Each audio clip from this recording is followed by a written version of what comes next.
I was 3 steps from the podium, my heart pounding with a joy so pure it felt like a light inside my chest. This was it. The moment my entire life had been building toward then, my perfect graduation day, was torn to shreds. A single voice, sharp and venomous, cut through the polite applause. She cheated her way through college. The words came from my mother. The entire auditorium went dead silent. The sea of faces, a moment ago a blur of happy strangers, snapped into focus. 500 pairs of eyes swung from her to me. The dean, Dr. Albright, had his hand outstretched, my diploma held in a frozen gesture between us. It felt like a nightmare I couldn't wake up from. "She's a fraud," my mother's voice boomed across the now silent hall. I know because I raised her. My legs felt like they might give out. Behind me, I could hear the nervous rustling of the other graduates. In the audience, parents exchanged horrified, whispered glances. A baby started to wail somewhere in the back, and I saw 2 security guards starting to move down the aisle toward her row. But I was paralyzed, trapped in my cap and gown, a statue of humiliation and blinding rage. My gaze found my roommate, Chloe, in the 3rd row. Her face was a mask of shock. Her parents next to her looked like they wanted the ground to swallow them whole. I saw Dr. Evans, my favorite sociology professor, just shaking his head with a look of profound sadness. Everyone whose respect I had fought so hard to earn was now watching my life implode in real time. My mother wasn't done. She was on her feet now, her finger pointed directly at me like a weapon.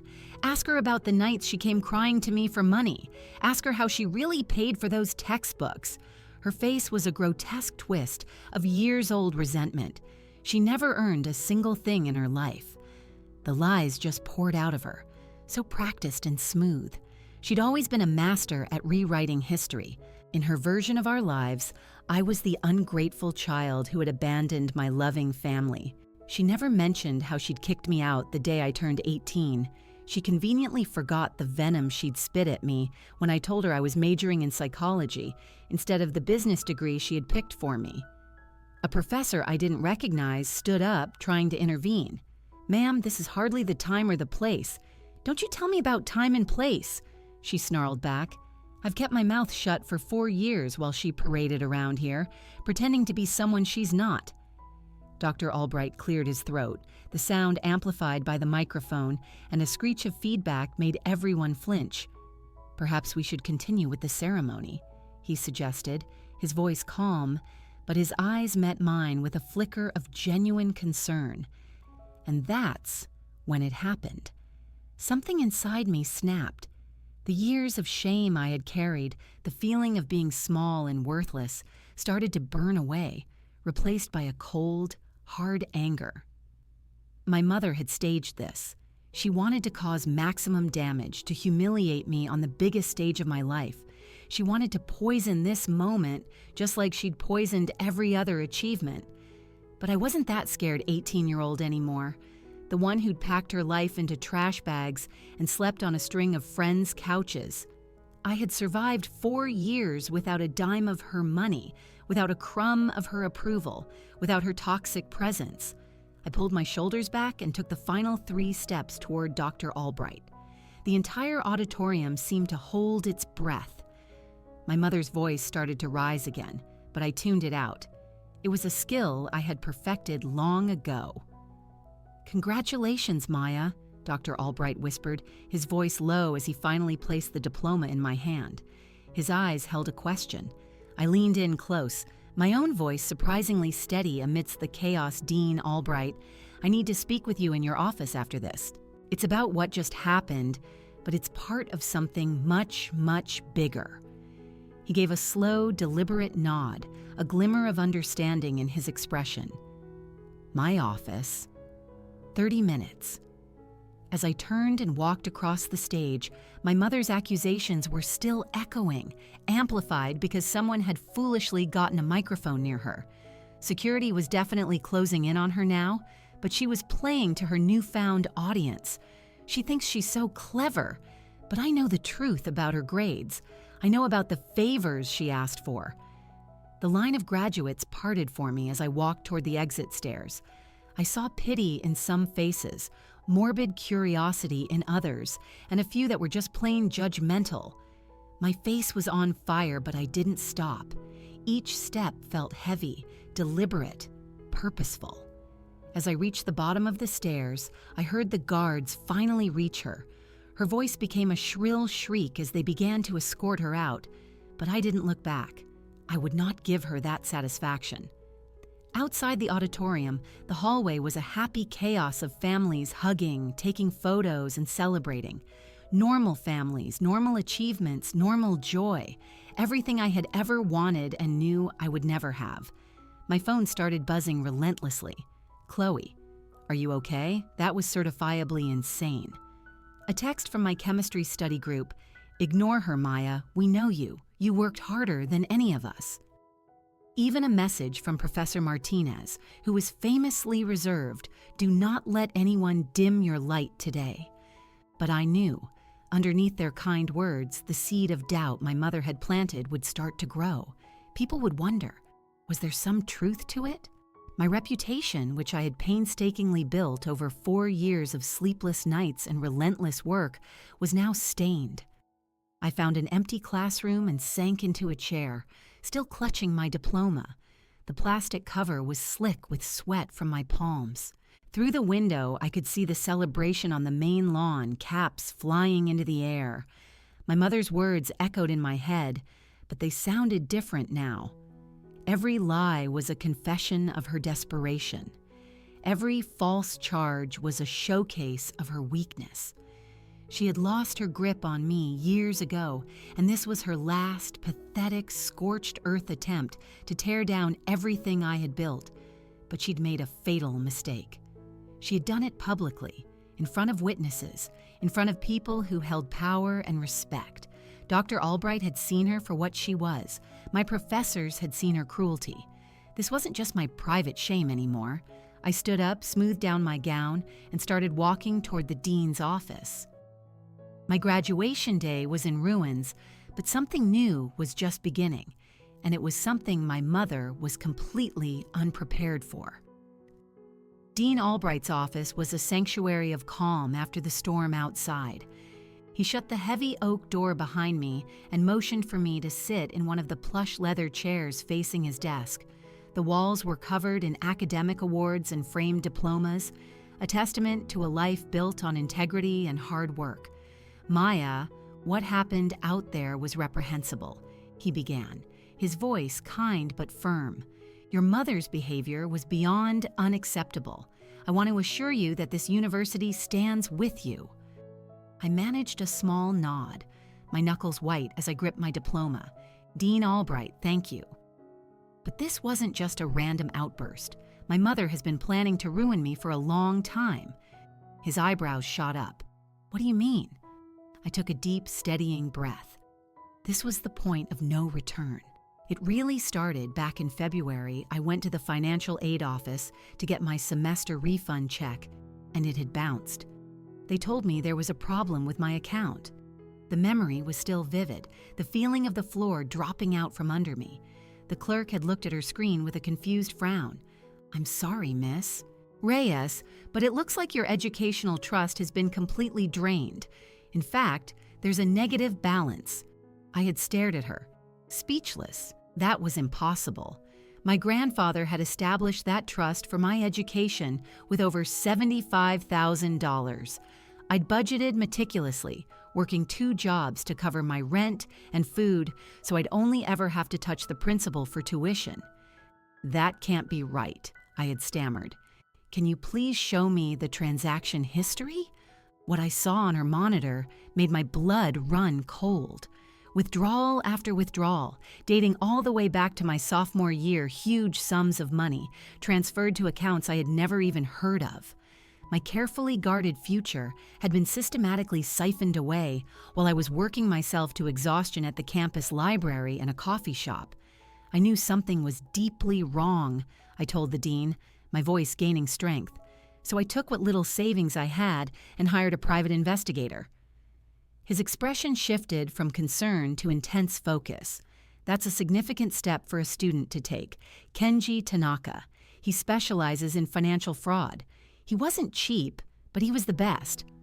I remembered meeting Kenji, a retired detective with kind, weary eyes, in his cluttered office above a bakery. He'd listened to my story without a hint of skepticism, treating my case with the gravity of a major crime. Within 2 weeks, Kenji had unearthed a digital paper trail that made me physically ill. My mother didn't just take the money, I explained to Dean Albright. She orchestrated a full-blown heist. She forged my signature on withdrawal slips. She had my bank statements redirected to her address, telling the bank I was living at home for the semester. She claimed she needed the funds for my educational expenses. The most damning piece of the puzzle was when Kenji traced the money. It wasn't spent on bills or necessities. It was funneled into an offshore account in the Cayman Islands, tucked away in my mother's personal investment portfolio. But the worst part was the forgeries, I continued. My voice trembling slightly, Kenji hired a handwriting expert. They confirmed it. We even found notebooks of hers, filled with pages where she had practiced my signature over and over, perfecting it. Dean Albright leaned back, his face a mask of disbelief. Maya, this is criminal. I know. Have you spoken to the police? Not yet. I admitted I wanted to have everything. Irrefutable proof. I pulled out my phone and began scrolling through the folder of evidence I had compiled. I have recordings. After I got suspicious, I started recording all our phone calls. She'd call just to taunt me about how much I was struggling. She'd call me lazy and irresponsible, all while she was bleeding my trust fund dry. One call in particular was seared into my memory. It was March, right after I'd taken on extra shifts at the library just to afford a required textbook. "Still working yourself to the bone, I hear," she had said, her voice dripping with fake pity. "Maybe if you'd chosen a useful degree instead of that worthless psychology nonsense, you wouldn't be so broke all the time." I had just gritted my teeth and said nothing, having no idea that she was using my money to buy designer shoes and go on spa weekends. Kenji had found the credit card statements she'd spent over $4,000 at luxury boutiques the same month she told me I was a financial failure. She couldn't help herself, I told the dean. She just kept calling to tell me how I'd never make it without her, how I'd come crawling back. The irony was suffocating. The final, crucial call had come just 2 weeks before graduation. She had sounded giddy, high on her own power. "You know, Maya, I've been thinking, you're going to have a hard time out there in the real world with no family to back you up. Maybe it's time you admitted you need me." I had let her talk, my phone silently recording every single word as Kenji sat across from me, taking notes. I always knew you'd fail eventually. She'd laughed, a cold, chilling sound. "You're not as tough as you pretend to be. Deep down, you're still just that scared little girl who needs her mommy to fix everything." She had no clue that her every word was another nail in her coffin. "I spent weeks preparing for today," I confessed to Dean Albright. "I knew she'd try to pull some kind of stunt, but I never imagined she'd do it like this, in front of everyone." He was quiet for a long time, the scale of my mother's cruelty seeming to settle over the room. "Maya," he finally said, "what you're describing isn't just theft. It's a calculated long-term pattern of profound financial and emotional abuse." I nodded, the weight on my chest easing for the first time in months. The investigator has it all: bank records, the forged documents, the recordings, even receipts showing her spending my tuition money on herself. "What do you intend to do with all this?" I met his gaze directly, my voice clear and resolved. "I'm going to make sure she faces the consequences for what she did, not just for me, for anyone else she might try to hurt." The afternoon light streamed through the window, illuminating the dust motes dancing in the air. Outside, the sounds of celebration continued, a world away from the battle I had been fighting in secret. "Dean Albright, there's one more thing," I said, my plan crystallizing in that moment. "I need your help. I need you to be a witness." His expression was serious. When I file the lawsuit against my mother, I'm going to need credible people who saw her behavior today."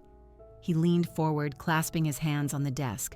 "Maya, are you absolutely sure this is the path you want to take? Suing your own family, it's a brutal process."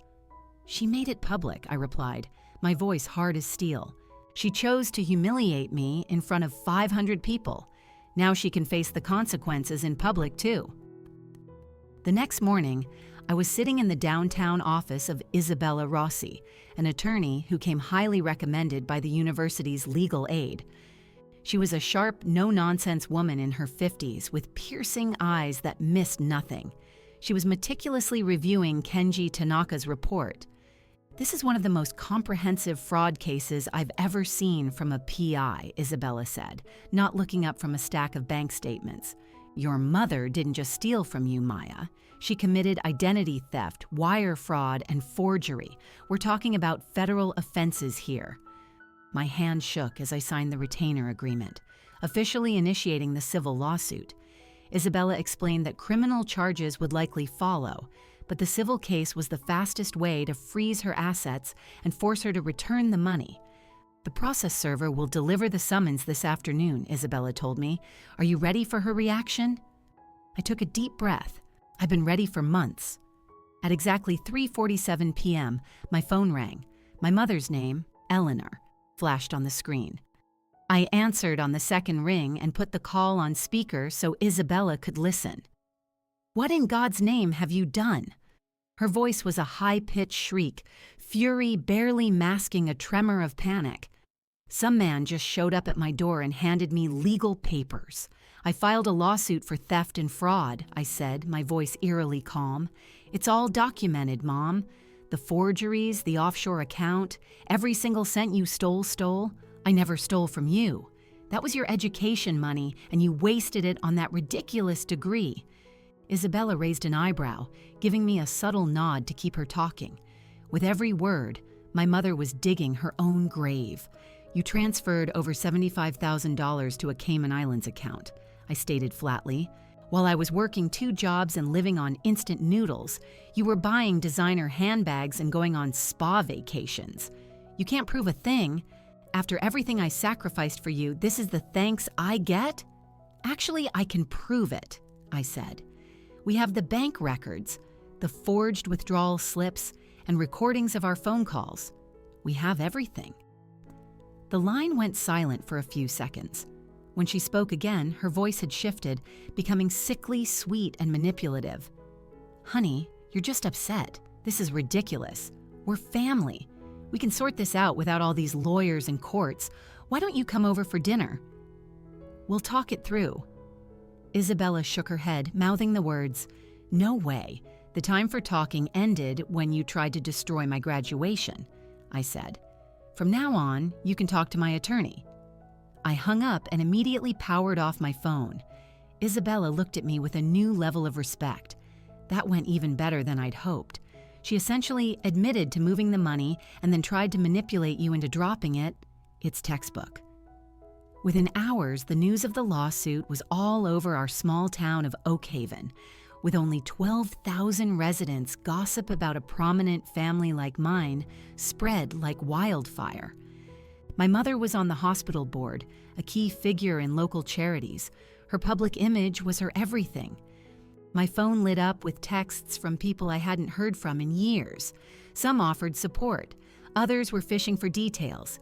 Mrs. Gable from across the street texted, "Honey, I always knew something was off with her finances," bragging about trips to Europe one minute, then claiming she couldn't help you with college the next. But the most shocking message was from an old friend of my mother's from the country club, Maya. "This is Brenda Walsh. I need to talk to you about your mother's gambling problem. Can we meet?" The following morning, Brenda and I sat in a secluded booth at the Oak Haven Diner. She was jumpy, constantly looking over her shoulder. "She's been lying to everyone for years," Brenda started, her voice a low whisper. "About 5 years ago, she started organizing these fun bus trips to the casino, but then she started asking to borrow money. From who? From all of us. She borrowed $3,000 from me for a medical emergency. She hit up others in our bridge club. None of us ever saw a dime back. My stomach twisted into a knot.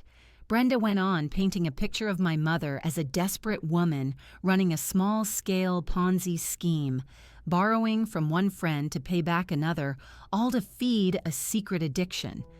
"Last month she came to my house in a panic," Brenda whispered. "She said you were in some kind of legal trouble and needed $5,000 for a lawyer. She wanted me to write her a check. What did you do?" I told her no. But Maya, she was different, manic. I knew then that wherever her money was coming from, it wasn't legitimate. That afternoon, Isabella called with an update. "The court has set a preliminary hearing for next week. Your mother has hired Julian Vance. He's a shark from the city, very expensive, which is fascinating, considering her claims of financial hardship. She's using my stolen money to pay for him," I said, the bitterness sharp in my throat. "Perfect," Isabella replied. "We can trace those payments too." On the morning of the hearing, I walked into the courthouse in my best suit. My mother was already there, sitting with her lawyer. She was dressed in a pristine navy suit and pearls, the picture of aggrieved respectability. She refused to look at me. Judge Patricia Reeves, a stern woman with eyes that seemed to see right through you, called the court to order. "This is a preliminary hearing in the case of Reyes versus Reyes. Ms. Rossi, your client's claims?" Isabella stood, confident and clear.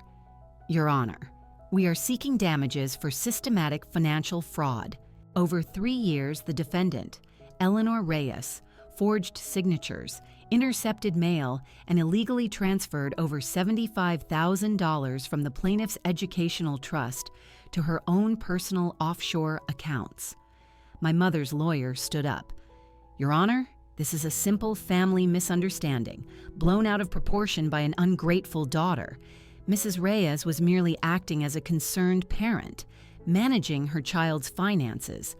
Judge Reeves looked directly at my mother. "Mrs. Reyes, did you have legal authorization to access your adult daughter's trust fund?" My mother's voice was thin. "I was protecting her interests, Your Honor. She's always been irresponsible." "That is not what I asked," the judge said, her voice like ice.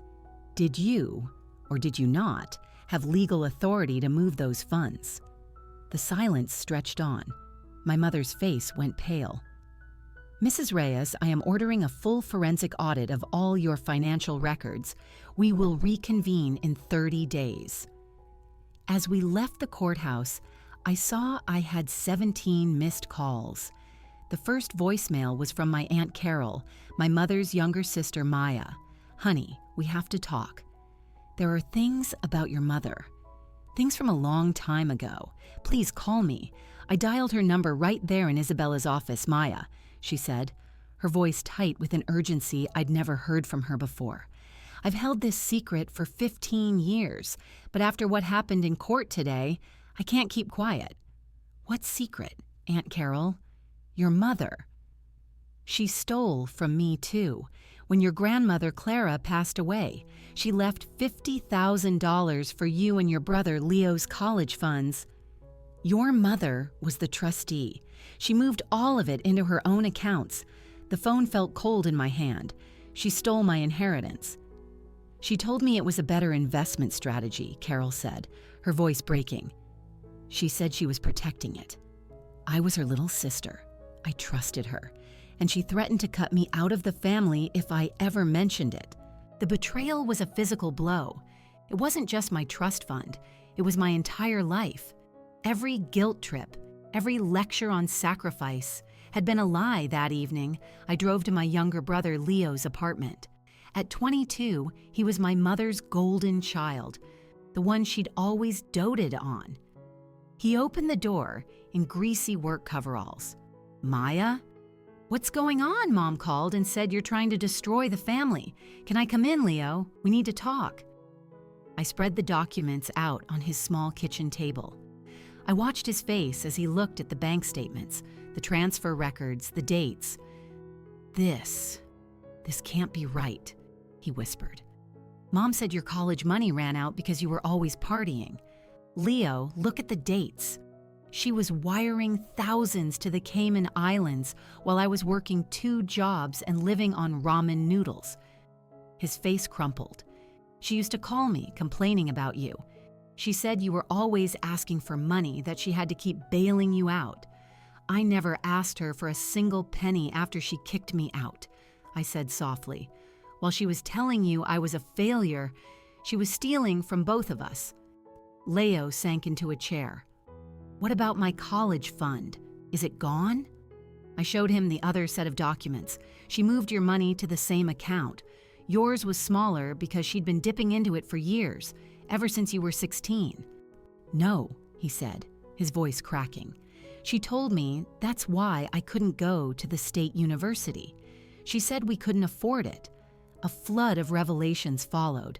Cousins and uncles called with stories of loans never repaid and strange requests for emergency money. But the biggest shock came from my grandmother Clara's former neighbor, an elderly woman named Mrs. Jennings. Dear, I saw the news about your lawsuit, she said, her voice frail but clear. There's something you should know. The day after your grandmother's funeral, your mother was at her house, packing boxes. She was taking documents from your grandmother's desk, bank statements, insurance policies, your grandmother's will. My throat tightened. What was in the will, Mrs. Jennings? She left $50,000 each for you and your brother's education, and another $20,000 for your future wedding. She told me herself. She wanted to make sure you had choices, dear. She was worried about your mother's controlling nature. Back in Isabella's office, we filed for an expanded discovery. The theft was far worse than we'd imagined. The legal pressure began to suffocate my mother's life. The hospital board asked her to step down. Her social invitations dried up. Leo stopped taking her calls. The breaking point came 3 weeks later. I was at home when I heard shouting from the street. It was my mother, on the sidewalk in front of my apartment building, her hair a mess, her face blotchy. Maya, I know you're in there. You have to stop this. Neighbors started to peer out of their windows. You are ruining my life, everything I've built. And for what? Money. She stormed up the steps and began hammering on my door with both fists. Open this door, Maya. We are family. You can't do this to me. But the rage in her voice was thin, fragile. This wasn't the powerful woman who had ruled my childhood. This was a cornered animal. Mrs. Gable from next door came out onto her porch. Maya, honey, do you want me to call the police? My mother spun around. Mind your own business, but then her body seemed to deflate. She collapsed onto my porch steps and began to sob, a gut-wrenching animal sound that shook her whole frame. For the first time in my life, I saw her not as a monster, but as a pathetic, broken woman whose lies had finally crumbled around her. I watched from the window until she finally dragged herself up and walked away, leaving nothing behind but the echo of her own destruction. The final hearing was on a crisp October morning. The courtroom was packed. Leo sat behind me holding his girlfriend's hand. Aunt Carol was there. Even Mrs. Jennings had come. My mother sat with her lawyer, looking frail and old in a simple black dress. The months of public shame and legal pressure had hollowed her out. Judge Reeves entered, her face grim. We are here for the final ruling in Reyes versus Reyes. The court has reviewed all forensic evidence. She gestured to the witness stand, where a handwriting expert presented his findings. Enlarged images of my forged signature were displayed on a screen. The evidence clearly shows systematic, premeditated signature forgery, the expert concluded. There is no possibility these signatures are legitimate. This was deliberate fraud. Judge Reeves let the silence hang in the air before she spoke. The evidence in this case is overwhelming. Mrs. Reyes, you have perpetrated a despicable and calculated fraud against your own children. You violated not only the law, but the most fundamental trust that exists between a parent and child. She looked from my mother's sobbing form to me.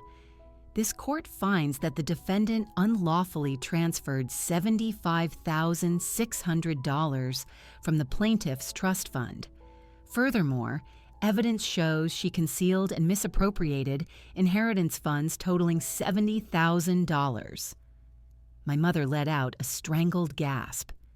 Therefore, Judge Reeves continued, her voice ringing with authority, this court orders you to repay the full amount of $145,600, plus punitive damages in an equal amount, as well as all interest and legal fees. The total judgment is $350,000. The gavel cracked down, the sound echoing through the room. My mother completely fell apart, doubling over in her chair with raw, uncontrollable sobs.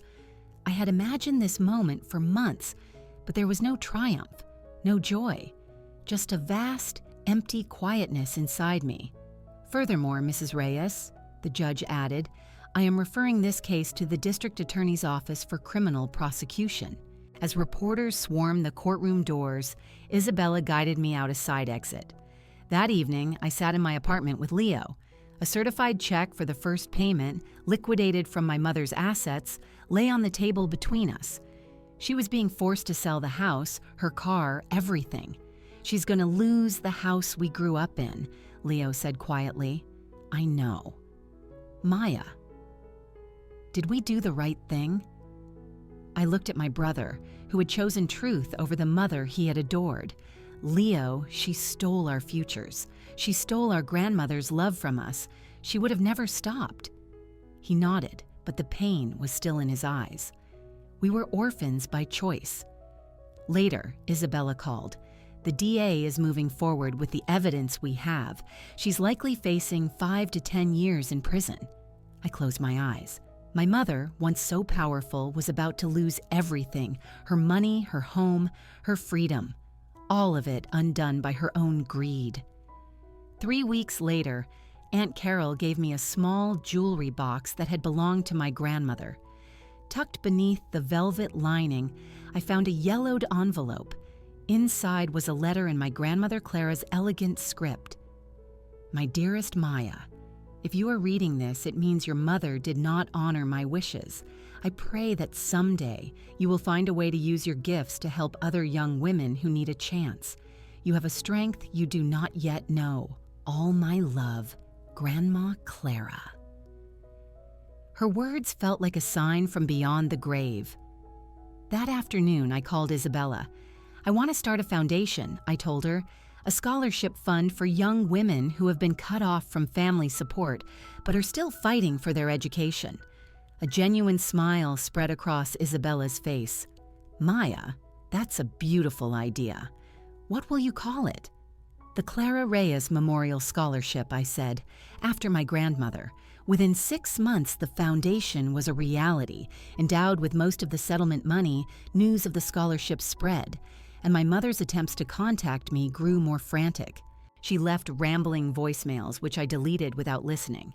Leo told me she was working at a department store, living in a tiny apartment, stunned that her actions had real consequences.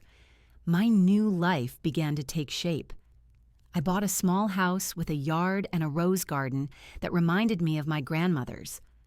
I went to the animal shelter just to look and came home with a 3-year-old golden retriever mix who had been there for months. I named her Hope.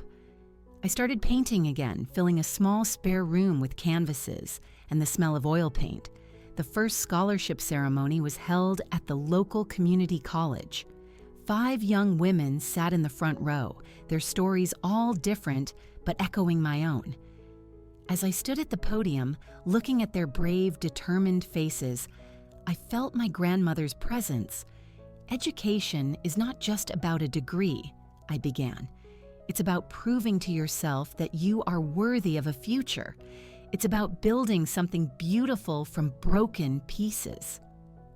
After the ceremony, I stood alone in the quiet room. The anger and resentment I had carried for so long were finally gone. Leo found me there. "How do you feel?" he asked. "Free," I said, and for the first time in my life, it was the absolute truth. Driving home that night, I realized I was no longer Maya Reyes. The victim, I was just Maya, a woman who had survived her past and had chosen to build something beautiful from the wreckage. Hope was waiting on the front porch, her tail thumping a welcome against the floorboards. The roses were in bloom. Inside, a blank canvas was waiting. I had everything I needed. A life that was entirely my own. That was more than enough. It was everything. If you found Maya's journey of resilience and justice inspiring, smash that like button now. My favorite moment was when Maya turned her pain into something beautiful with the scholarship fund. What part of her story touched you the most? Let us know in the comments below. For more empowering stories like this, subscribe and hit the notification bell so you never miss an update. End of story.